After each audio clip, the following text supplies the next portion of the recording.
এটা একটা চক্রান্ত মনে করছি আমরা, যে ডাকসুকে যারা আগেও বানচাল করার চেষ্টা করেছে তারা আবার সেই পরিকল্পনা করেই ডাকসুকে বানচাল করার সর্বোচ্চ চেষ্টা করে তারা ডাকসুকে আজকে এই অবস্থায় এনেছে।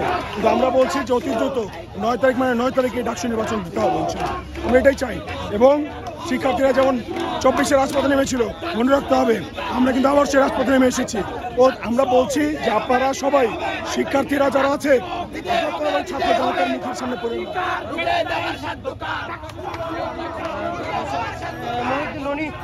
এটা একটা গভীর ষড়যন্ত্রের লক্ষণ এবং যথাসময়ে যদি অনুষ্ঠিত না করা হয় তাহলে কিন্তু তারা কঠোর আন্দোলনে যাবেন বলে তারা হুঁশিয়ার দিয়েছেন। এই মুহূর্তে দেখতে পাচ্ছেন হাইকোর্ট ডাকসু স্থগিত করার পরিবর্তে কিন্তু ঢাকা বিশ্ববিদ্যালয়ের শিক্ষার্থীরা ভিক্ষুক মিছিল নিয়ে তাৎক্ষণিক বের হয়ে গেছেন এবং তারা যথাসময়ে ডাকসু নির্বাচন অনুষ্ঠিত করার জন্য বিশ্ববিদ্যালয় প্রশাসন এবং হাইকোর্টের প্রতি আহ্বান জানিয়েছেন এবং তাদের যে স্থগিত সেটা তারা আহ্বান জানিয়েছেন।